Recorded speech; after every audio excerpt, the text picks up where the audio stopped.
Well, parking in one of those blue handicap spots is a privilege for people with disabilities, but some loopholes in the current law have some disabled drivers fed up with seeing their spots taken by others who abuse the tag and get away with it.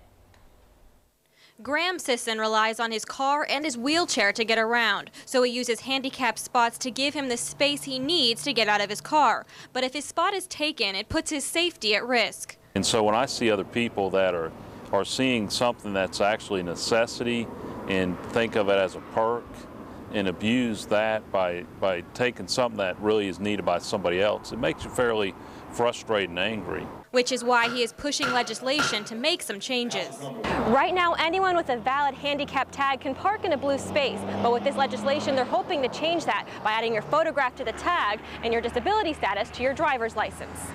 Mays Marshall, an advocate for disabilities, says right now an officer cannot go up to someone to ask for your disability. With the right legislation, an officer could go up to someone and say, would you show me the identification for your particular placard or tag? Kent Crenshaw of the Montgomery Center for Independent Living says it is frustrating to see people borrow tags or park illegally. The handicap spot should be reserved for any individual that has a mobility disability that cannot walk 200 feet or longer. Which is what the current law says. But placing blame for why people get away with tag abuse doesn't just fall on the law. Kathy Mobley of the Motor Vehicle Division shows us an application for disabled parking, and the requirements must be signed off by a doctor. I don't really know what else we could do to, we already give them the receipt that shows who it's registered to.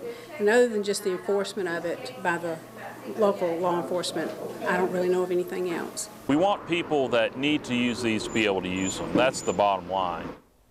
Now, according to the Montgomery Police Department, the current fine in Alabama for illegally parking in a handicapped spot starts at $100 and can go up to $500 for repeat violators. Advocates for the law tell me they hope law enforcement will start paying more attention to giving tickets to violators and end this cycle. Jeff?